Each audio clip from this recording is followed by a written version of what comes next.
Good afternoon, everyone. We'll just give a few minutes for all the attendees to join.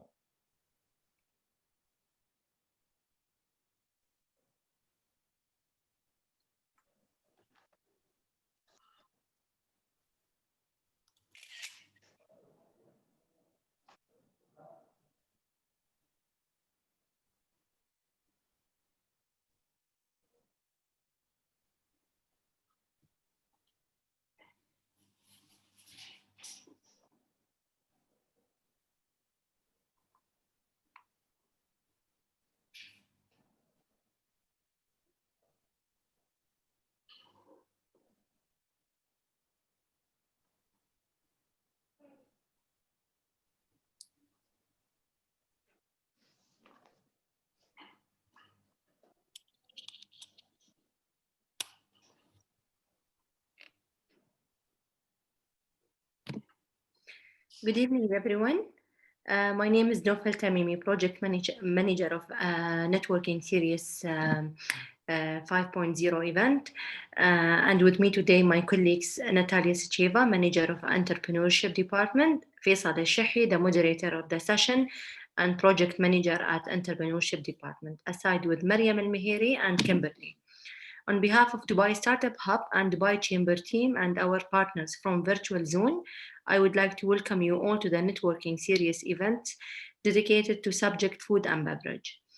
So before we start, a quick poll has appeared in your screen. If you can just answer the poll to see who we have with us today. In the meantime, I would like to remind you that you can ask your question during the session all the time, and we'll be addressing the question in the Q&A part. So without any further ado, let's start our session, switching to Faisal. Thank you, Noof, very much. And ladies and gentlemen, good evening and welcome to Networking Series, the week of food and beverage, brought to you in partnership with Virtuzone. Firstly, let's have a look at the poll that have appeared in front of us in the screen and see who we have with us in the session today. So we have a majority of entrepreneurs in the mix, along with many eager employees who want to take the hat of entrepreneurs, and also we have a few investors with us. So first, also allow me to take this opportunity and introduce Dubai Startup Hub. Dubai Startup Hub is the entrepreneurship initiative of Dubai Chamber of Commerce and Industry, and our mission is to provide clarity and direction to entrepreneurs in their journey in Dubai. We work with entrepreneurs and founders here in Dubai and all around the world, providing them with services that are helping them throughout their journey through a set of dedicated programs throughout the year. If we can move to the next slide, please. So today we have our agenda, and just to note, we will start today before the panel discussion with our ecosystem enablers, and then we'll have a quick Q&A session, and then we'll kickstart with the panel discussion. Can we go to the next slide, please? So networking series, we have been all used to having networking series in a physical venue throughout the different years that we have had it in the past. However, this year, exceptionally, it's run virtually. And our objective of networking series this year is summarized in 3 key points. The first point is to share knowledge and to bring to the spotlight eager entrepreneurs and amazing entrepreneurs who are experienced and have the knowledge in their specific sectors. Also, to create sector guides that can help you better understand each of these different sectors that we address every week. And we provide these sector guides throughout all our sessions, and we share them with all the attendees after we finish. And last but not least, is to allow for networking. And how we do that virtually is basically right after the session ends today, you will receive an email from us. And if you would like us to connect you with the different attendees who have joined the session today, please share with us your details. Our session today is exceptional as we talk about a very important topic that all of us can relate to. It's food and beverage. And if we can go to the next slide, uh, this this week, not only our topic is great, but also we have an amazing set of speakers who have joined us. And today, who have joined us. And today we'll kickstart right now to hear from Saleh Lootah, Chairman of F&B Manufacturing Group. But before I hand over the mic to Saleh, please note that Mr. Saleh will have to leave us before the end of the session. So please, if you have any questions specific to him that you would like us to address it, please share your question with us on the Q&A part at Zoom right now, and we will address it accordingly. So let's kickstart our session, and I would like to hand over the mic to you, Saleh.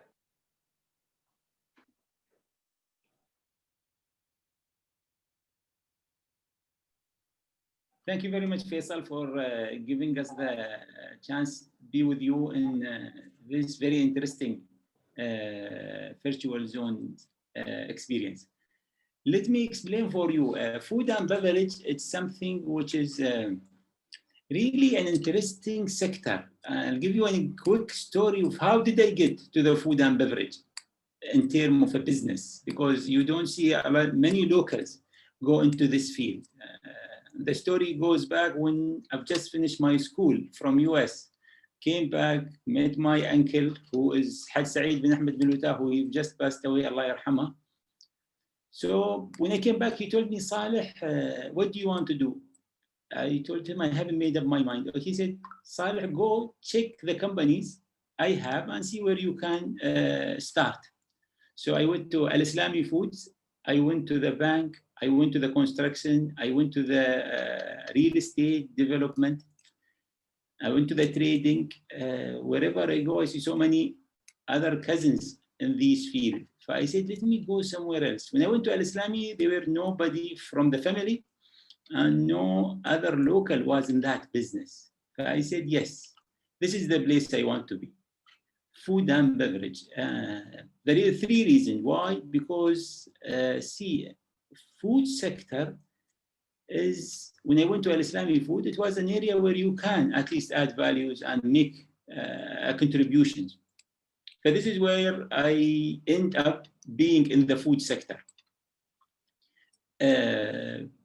For me, food sector is one of the main sectors UAE see in terms of the economy. It's always coming either number 2 or 3 after the petrochemical industries or real estate, and then food sector comes. As you know, food sector is one of the main pillars in our economy. And the reason is that, you know, food would be a required element in good times, bad times, hard times, tough times. Food will be always in need. This is why I see the food sector is one of the main pillars in our economy. The other thing, it's always developed in terms of innovation, in terms of introducing new ideas, in terms of introducing different packaging. It is a lot of innovations goes into the food industry overall.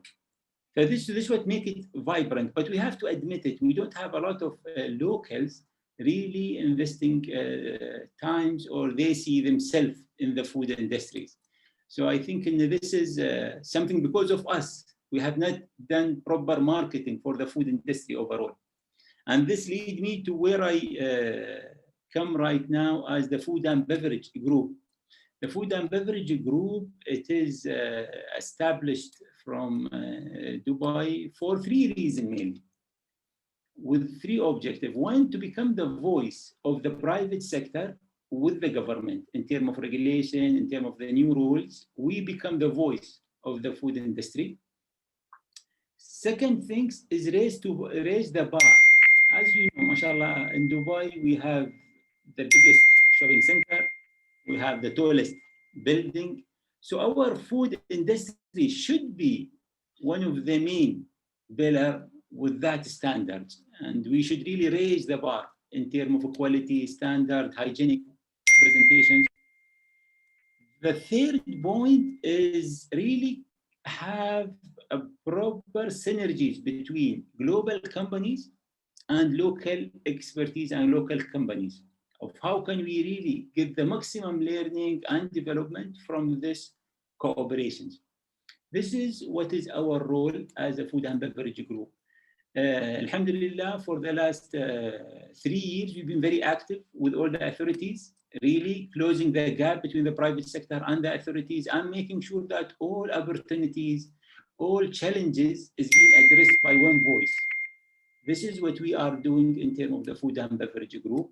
Lately, as you know, with COVID-19, it was a big challenge for all of us, especially when His Highness Sheikh Mohammed bin Zayed says that these are 2 red lines. One is health, and the second one is the food security. This is where we were playing a main part of the discussion with the government. And the tough questions was, how much food do we have in UAE, and how long would it last? 1 month, 2 months? You know, in the beginning of the COVID-19, a lot of challenges were there, and a lot of questions needed answers. So we were very close with the government to help answering some of these questions.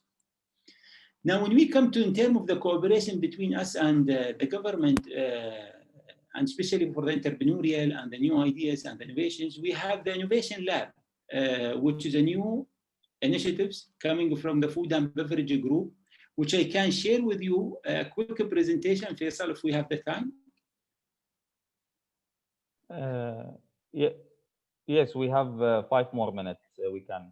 I will take you through it quickly because it's really addressed some of very important points for the new entrepreneur who's looking for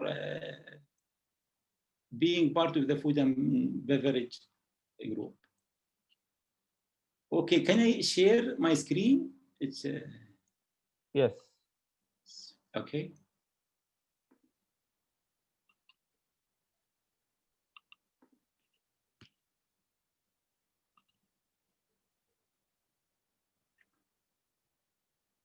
See, okay, let me just play it. Right? Perfect. See, this initiatives, Faisal, we have it with Sunduq Khalifa, Sheikh Khalifa's fund, to really support and help innovations within the food sector.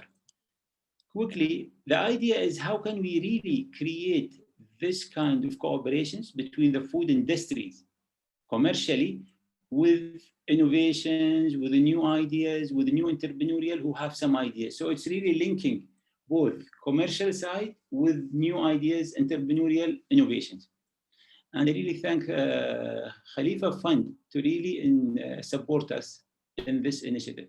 So the idea is really to inspire new ideas when it comes for food product, finalize and become less the incubator for ideas and to transform it to become commercial. That is a different transformations. Then manufacture, UAE manufacturer, sponsor, mentor to close the gap between them and the ideas between the entrepreneurial.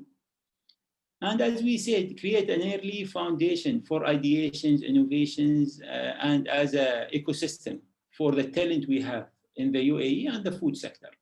So we become like a gate for all these new ideas, Faisal, going forward. It has a process in terms of generating the ideas, assessing the ideas, accepting the ideas, incubator, trials until we take it commercial. So this is what I meant about the Innovation Lab. So we support also on how can we make it successful in terms of commercialization, taking it to the market, training them how to do the planograms, the packaging, all these ideas to make sure that we can have successful entrepreneurial in the future. This is very quick presentation of what we are doing, Faisal. Whoever is interested in being part or contacting us, please, he can contact our office in the Food and Beverage Group, and we will be there for any support they require. Thank you very much. And the innovation, the lab is open for all entrepreneurs. Is there a link they can apply to, or they reach directly to the group? They should contact us in terms of calling and making sure that we will take him to the Food and Beverage Innovation Lab. Perfect. Thank you very much. So, and thank you for the presentation and sharing those details. So now, if there are any specific questions from the attendees, please feel free to type them in the Q&A part.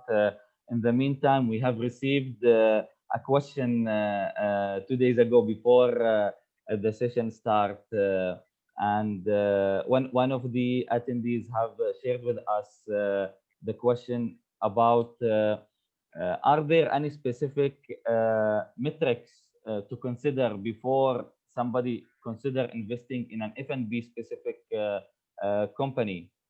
Or is it overall the different metrics that are that have to be seen if you invest in any other industry? I did not get the questions. Faisal, can you say it again?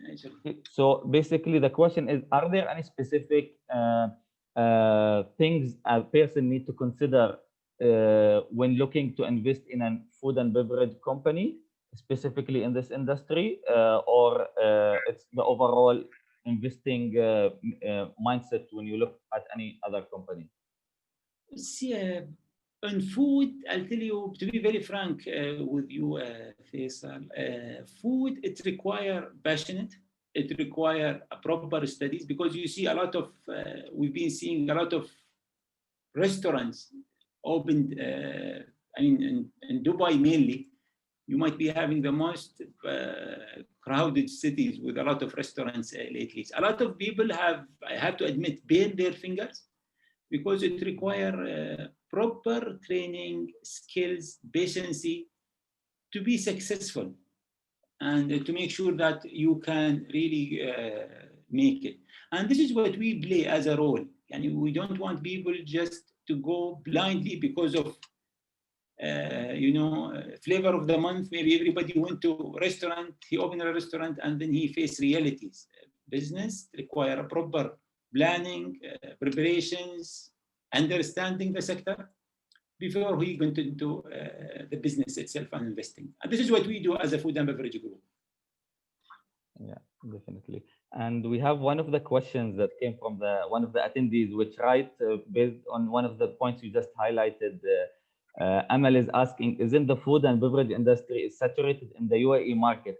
Here, maybe you can outline the different categories in the F&B, like the restaurants and maybe the other part, the manufacturing that maybe is not as saturated.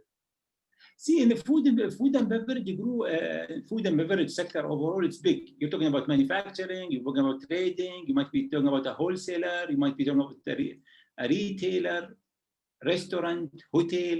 So food goes into different channels in terms of businesses. When I say local is not being really active in that, I'm talking about really manufacturing and trading within food. They focused a lot on restaurant and small food trucks I've started seeing lately. But what we need people to get into the food business overall. So the food business, not only wallahi manufacturing, no, there is marketing, there is advertisement, there is quality, there is food nutrition. So there is a lot of roles people could play in that sector. Definitely, and of course, more technology and more disruption coming to the supply chain maybe especially throughout the COVID period right now, where we will be seeing more new ways of developing the supply chain to overcome such difficult times that we might have in the future. Yes. So I think we don't have any other questions. So thank you very much, Saleh, for joining us today, and thank you for sharing all those insights with the attendees. Thank you, Allah Faisal, for having me, and inshallah we'll be seeing you in the future.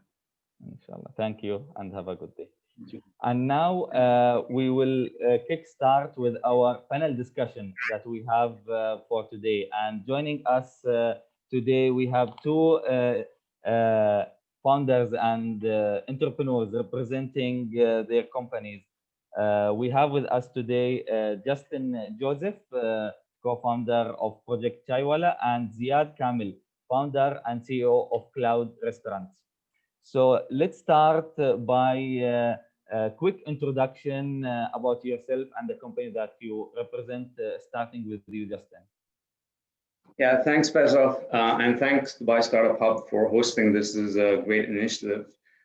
Just to introduce myself, I used to be a financial consultant for the last eight and a half years prior to my entrepreneurial journey, before coming up with Project ChaiWala. And I think it's during my time working in the corporate world is where I met my co-founder, who I'm representing today, Ahmed Kadhim, and we both came up with the idea for Project ChaiWala. I think our ambitions were to always have our own business, and we would always be talking about what was it that we were going to start, but it would always be while we were drinking some karak. So with a flash of genius, that's how we came up with the idea of Project ChaiWala, and that was the start of our entrepreneurial journey 3 years ago. Thank you, Justin. And many great ideas come just like that over a quick discussion, and not maybe specifically thinking or desiring the idea itself. Moving to you, Ziad. Hi, my name is Ziad. Thank you, Faisal. Thank you, the wonderful team at Dubai Startup Hub, for putting this together. So I'm the founder and CEO of Cloud Restaurants. First of all, Cloud Restaurants is a digital-first, delivery-only online restaurant company. Our purpose is to create meaningful online restaurants using the most noble ingredients, innovative, sustainable packaging, and most importantly, enjoyable customer experiences. We're dedicated to innovating the online restaurant industry and operating at the highest standards. Basically, if you order food online, we want it to be from cloudrestaurants.com. Our dream is to be the best online restaurant company in the world. I've been doing F&B for the past 15 years. I started my first company while I had a full-time job at the age of 25. And I've created, owned, and operated a multitude of different F&B concepts. I do have a bricks and mortar restaurant called Couclet French Bistro at the Movenpick Hotel in JLT, and that's your classic restaurant. And 3 years ago, the term cloud restaurants and cloud kitchen, dark kitchens, ghost kitchens weren't pop culture. No one knew what those were. And around that time, we were working closely with Deliveroo and delivering from our restaurant. And they approached us and said, we are building something called a ghost kitchen or a cloud kitchen. And we want you to operate your brand in this cloud kitchen. We will, you'll move in your staff, your team, your food, and you'll operate on the other side of town. So that's when I thought, why do we need to operate from a cloud kitchen, from an existing brand? And I came up with the idea of cloud restaurants and decided to develop and grow a delivery-only online restaurant company where we create and operate delivery brands to the highest standards possible. And right now, today, we have 11 brands operating across 9 cloud kitchens in the UAE, doing upwards of 25,000 orders a month. And we have been growing at a significant rate every single month, even through the pandemic. Thank you, Ziad. So from brick and mortar to cloud kitchens, and back to you, Justin. And with a question actually that I have for our both panelists today, and which is a question I'm sure everyone have been hearing about a lot throughout this year, but it's good always to see the perspectives of the different entrepreneurs and companies, how they have dealt with COVID-19. How has it affected your company, whether it was positively affected, negatively affected, and give us like a perspective internally, you and the team, how did you deal with this challenging period, Justin? Yeah, so I think COVID was a challenging period for everyone, and likewise for us as well. Being primarily F&B brick and mortar business, but it was also a blessing in disguise because it gave us an opportunity to start looking at our business more innovatively, to look at options that were previously something that we wouldn't have tackled. And one of them was, how do we have a digital layer to our business, and start looking at what other really successful businesses, whether they be in the West, are already adopting, and they're already far ahead in that roadmap and that scale. So we went towards a hybrid model, and we really took the time during COVID to evaluate the models that were available to us. So we've started working on our own line of packaged products that we're now looking to launch slowly, and that will be revenue that will be 24/7. So that really helps us in uncertain periods where there might be a lockdown and we might have to really reduce the capacity of our restaurants like we had to. The other thing was, obviously, thanks to concepts like Ziad's, we had the opportunity to use, really leverage off our delivery channels, and we saw a big shift in our mix. So with footfall reducing, we were able to supplement the rest of the income through our online aggregator channels. We used other methods of even doing delivery on our own, really prototyping that and testing that out. So that was something that really helped us really bridge that gap during COVID. But most importantly for us, what we realized was to really stick through the hard times. It was to really solidify the brand, to create a unique brand experience that got people coming back. And that was something that really worked for us, because while we were dealing with our customers and giving them delivery service wherever they might be in Dubai, and making sure the product was consistent, we noticed they kept coming back. So that really helped us. And I think that lends itself to having a unique brand identity. I think we were able to translate the experience that they get in our ChaiWalas, in our ChaiWala stores, is where the person who serves the tea is very dynamic. He engages with you. He makes a lot of noise while he serves the tea. And that's something that people have gotten to really like about the brand. We start translating that through our digital channels. So whether it be sending a flask of our tea, which is hot, but might have a recorder on it, so when they tapped it, they'll hear the same ChaiWala screaming chai, chai, chai. And that was something that kept bringing people back. And what we also did was really work with the tea gardens, because for us as ChaiWala, we really wanted to ensure that the product, like Mr. Saleh had mentioned, food security is a big issue, and supply chains got really disrupted.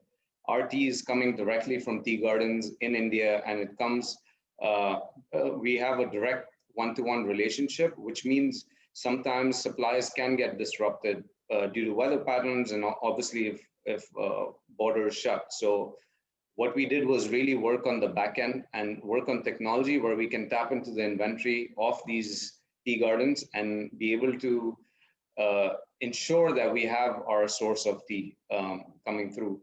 So I think it was a mixed bunch of things that we had to do, but what we ensured was we came into work every day and tackled each day as it came. Even though our outlets were shut, we looked at what we could do to keep innovating with lack of resources and really reach out to more customers while improving on the product. So I would say now in the last 2 months, the sector has started picking up, and we feel like things are going back to normal, at least for us. But definitely for those 2-3 months where we locked down, we had no sales, but we had a lot of work going on in the back to really improve on the product and the experience. Thank you, Justin. And going always the extra mile to ensure the differentiated factor that always brings the customer for the experience in store to actually to the delivery, and trying to do that any way it's possible is really an important factor. The same question to you, Ziad. How did it affect you yourself? You have both perspectives on the brick and mortar, and you have also the cloud restaurant concept. How did it affect both? And yeah, please share with us more. So there are two distinct experiences. In the bricks and mortar, we were mandated to close. So obviously dine-in revenue became zero. However, in our bricks and mortar business in Couplé, we doubled our efforts for releasing delivery offers and packages that best matched during the COVID era. And we did actually grow our bricks and mortar delivery business by 2.5 times, by 250 times. However, seeing that it's a traditional restaurant, that increase was still did not cover up for the loss of dine-in customers, because that's the business model. However, I will take the success of our team of increasing our delivery orders. And again, your cost structure with all your front of house employees is not optimized for delivery only business. On the flip side, Cloud Restaurants was founded with a business model to be optimized for 100% delivery revenue. This means there is no front of house.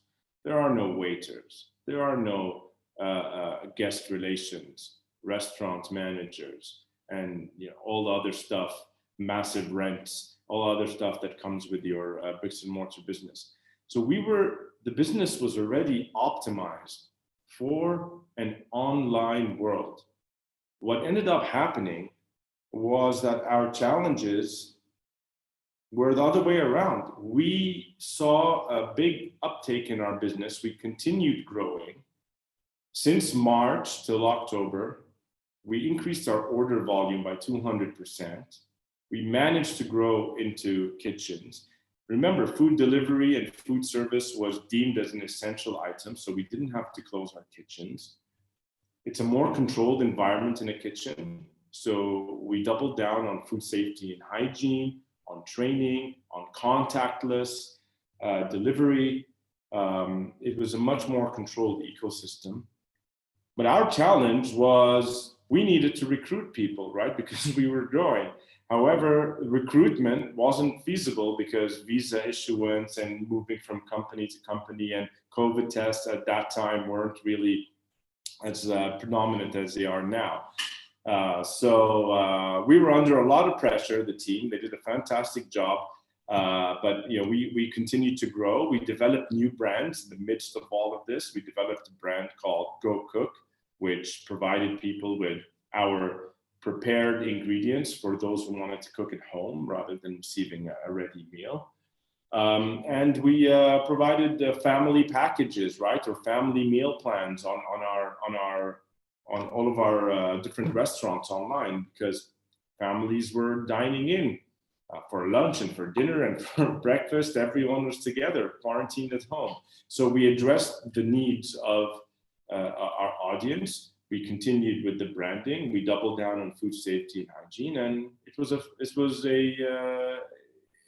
good experience when it comes to the numbers and the performance of the business.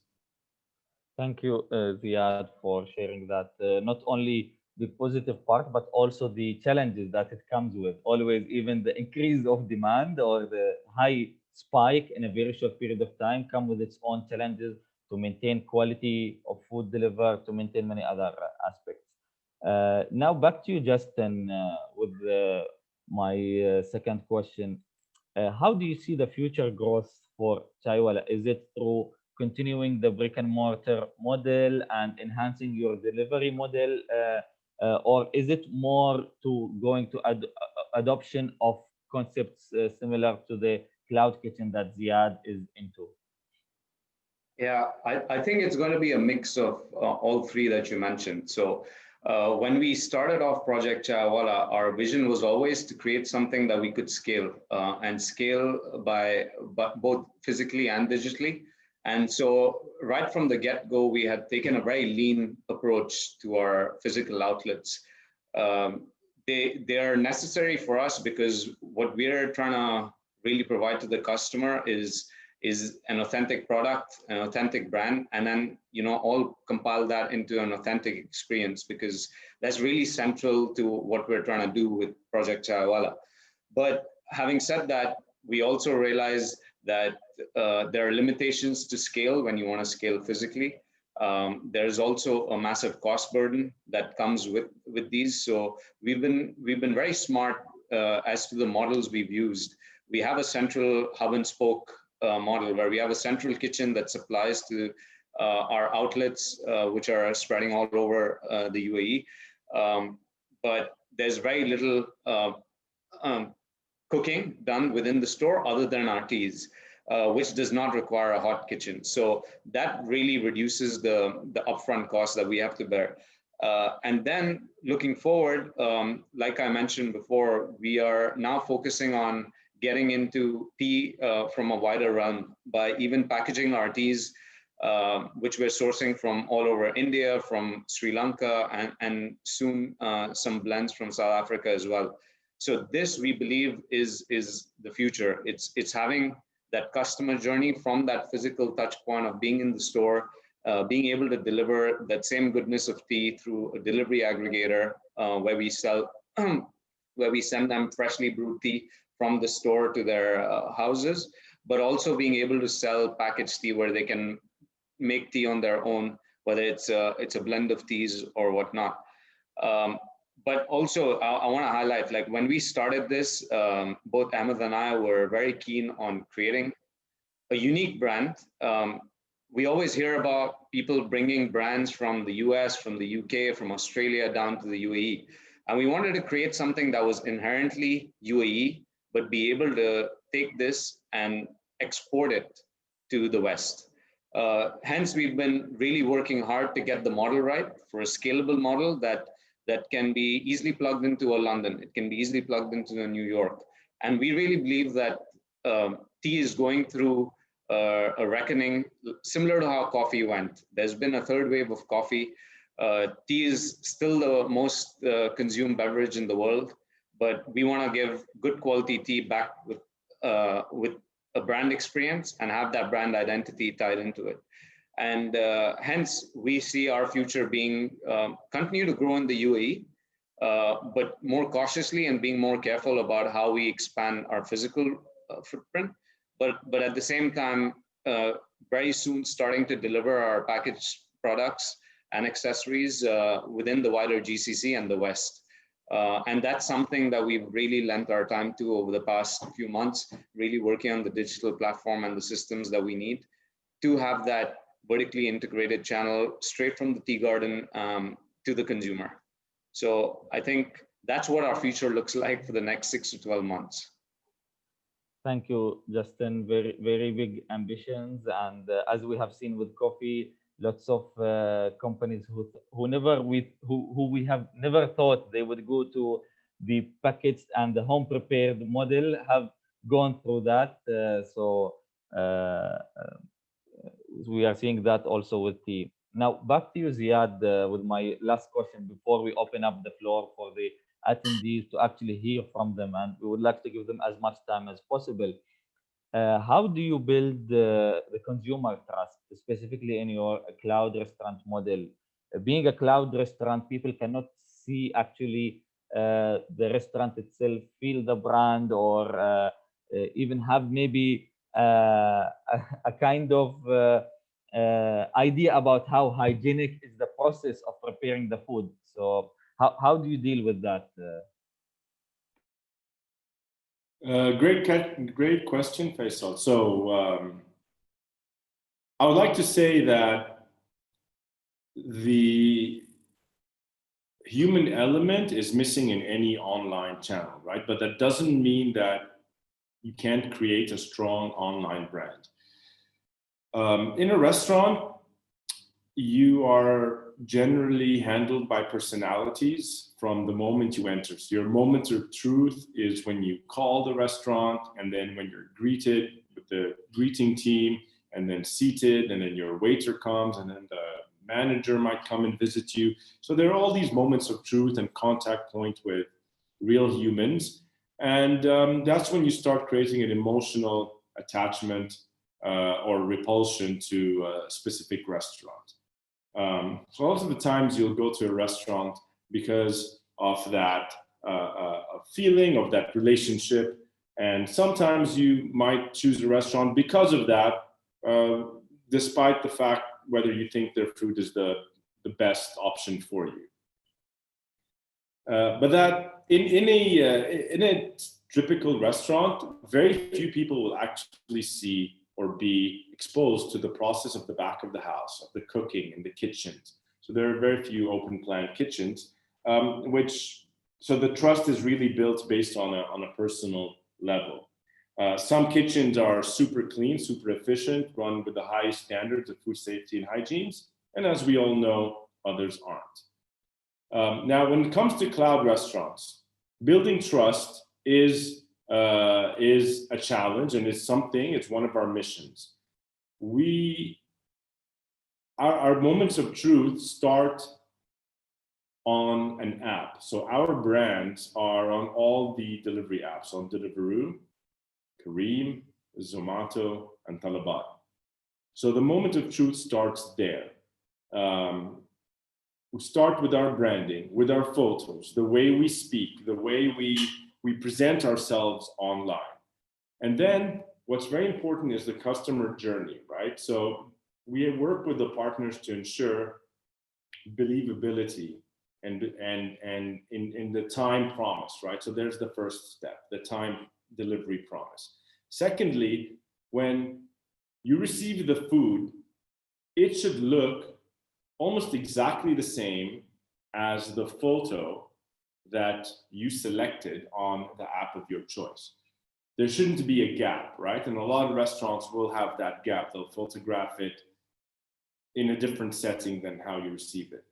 Thirdly, and most importantly, the food presentation quality should be top-notch. And that's what we do at Cloud Restaurants. I think that's what differentiates us from maybe other delivery competitors, is we focus on the quality and the consistency.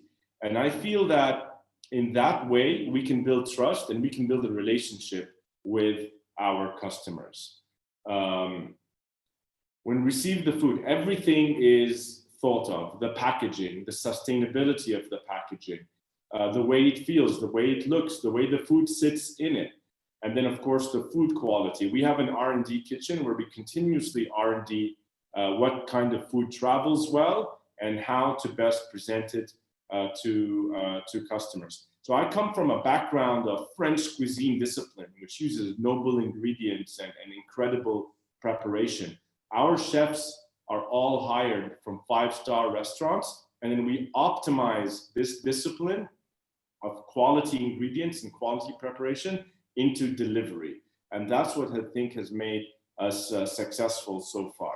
When it comes to food hygiene, we work with our cloud kitchen partners, only the best ones, right? Only the best facilities with the best equipment, right? And licensed by all the regulators. We have constant food safety and hygiene trainings, checks, systems in place to ensure that the food is indeed even more hygienic than a restaurant. If you think about it, a restaurant is a public space. So maybe thousands of people in a month will come into the restaurant, interact with the team, right? So when you think of COVID days, bricks and mortar is an open public system. A cloud kitchen is a closed ecosystem. It's the same team every single day. No one from the outside, from the public, is allowed in. So it's a much safer environment actually to produce food and deliver food. So in that way, I feel that we can build trust with our customers. And actually, the only thing that matters is if you try one of our restaurants and you like it and you feel it's clean and it makes you feel good, you're going to order it again, right? I think that's the ultimate test. Thank you, Ziad, for all the raised points. And I believe also to add into that, we are blessed to be in a city where the regulation part ensures also the safety of especially in the food and beverage industry.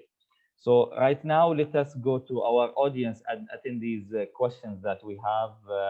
And I see we have received a question from Muhammad Al-Awadi on the supplying companies to restaurants. So if we can unmute Muhammad so that he can address his question directly. Oh, hi. Thank you for letting me ask this question. My question is, what's the name of the company that you mentioned that is providing the food for us to cook it at home? Is it like a different brand or is it under your company? I think, Justin, that's one of the points you raised. Thank you, Muhammad. Okay. So yeah, I mean, Mike, when I was referring to DIY or making your own food at home, there are many companies doing that, but we believe that's a trend that's going to that's going to continue going. In Dubai itself, I believe there's a company called Hello Chef that allows you and sends you like pre-packed food products that you can make at home. But then since we're a tea company, we're positioning ourselves similar to some companies that we really look up to, like Blue Bottle Coffee in the US, which has really focused their efforts on, doing instant coffee to all the way to your high-end single origin beans, along with accessories, so you can do these products and make your own, kind of replicate that experience with the same product at home. And that's what we intend to do with the tea as well. Thank you, Justin. So basically moving and trying to build on your brand and giving the similar flavor to the consumer by ordering this packaged product that they can prepare at home and enjoy. And we have another question from Amal. Can we unmute Amal to ask her question? And Lijo, if you can type your question on the Q&A box, and then we'll be able to unmute you. Amal, you can unmute yourself and address your question.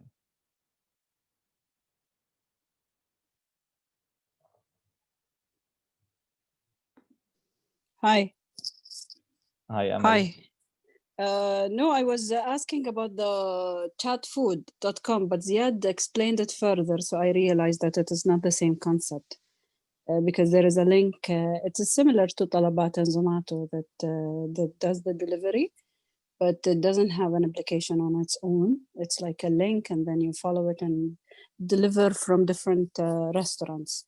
It's totally different than Ziad concept. So yeah, thank you, Ziad. Thank you, Amal. Ziad, do you want to add anything?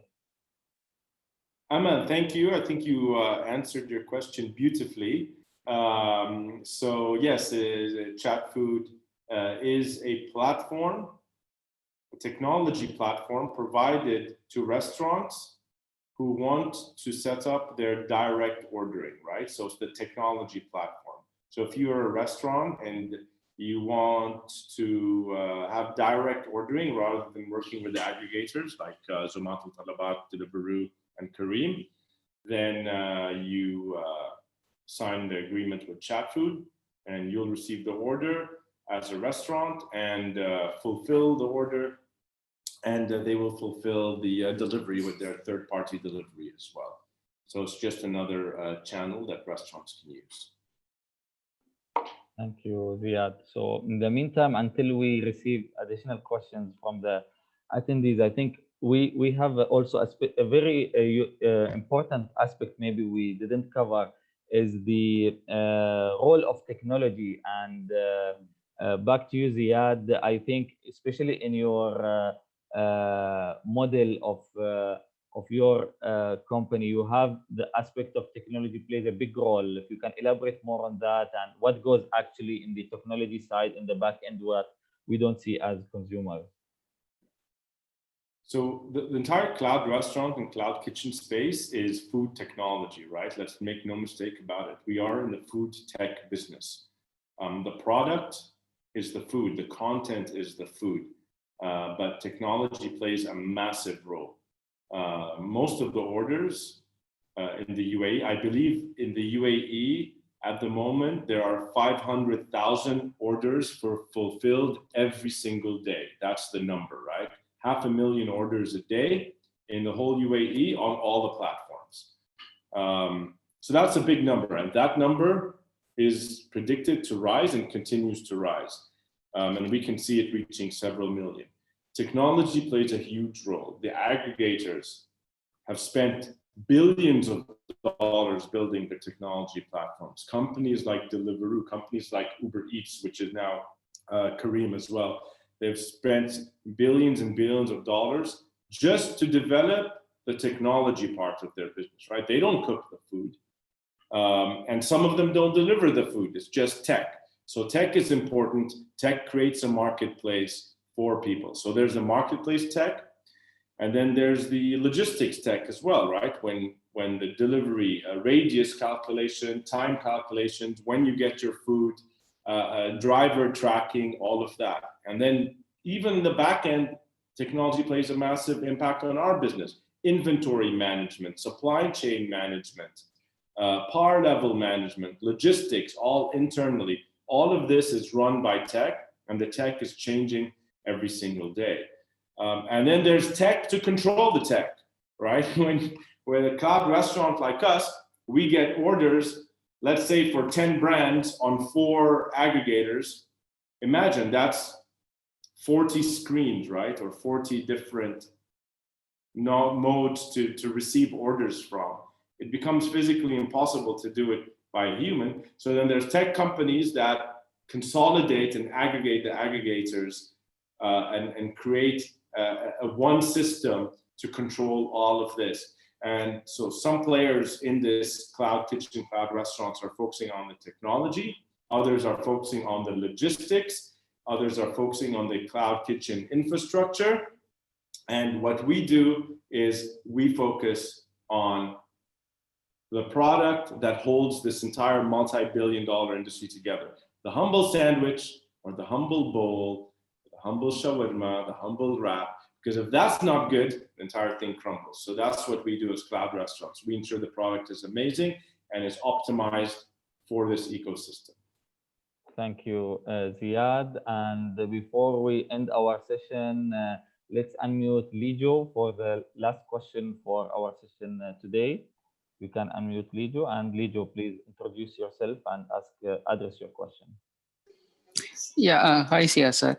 Actually, I have a small question that actually we have planned to have a startup. Okay, we want to prepare the food and we want to deliver that one. So in this case, can cloud restaurant team can support us, because we won't have that much fund to raise to start a restaurant. That's why this concept is good. The cloud kitchen concept is good. So I think that it will be good to start have a very small startup. Like we want to prepare the food and we want to deliver on monthly basis. We are not looking for a daily basis, daily order. Actually, we want to serve the customer on monthly basis. It's like when they are in their office, we'll deliver in the office. When they are in the room, we'll deliver like that. So it depends upon the location, we'll deliver like that on a monthly basis. So in cloud kitchen option, is there any possibility to get a sharing kitchen? Means we need a small portion of the kitchen like that. Is it possible to have like that? Thank you, Lijo. Ziad? So what I will say is the following. I will say, in order, because I get this since COVID, let me put in perspective. Before COVID, a lot of restaurants and restaurant businesses were were resisting innovation, were resisting delivery. They were resisting the aggregators and they didn't want to pay the fees, and they didn't want to get involved, and they were being very lazy about delivery. And that's why we realized there was a massive opportunity, and we optimized for delivery.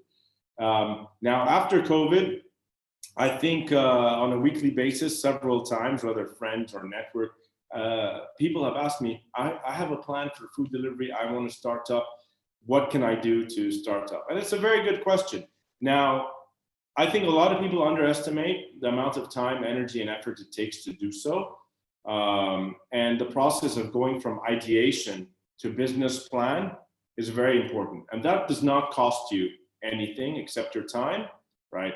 Because before you can even pitch your idea to a cloud kitchen company or to an investor, you need to understand everything about it, right? So if you have an idea for a concept for food delivery, what I suggest you do is develop a menu. Test the menu with your friends and family. Cook it at home. Don't spend much, right? Go shopping, cook the menu, take feedback, do qualitative groups.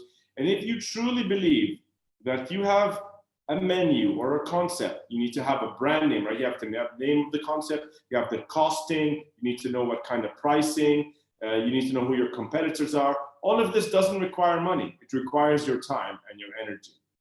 And if you have a product you feel is amazing, then finding the investment or finding the cloud kitchen is the easy thing. So the hard thing doesn't cost money, right?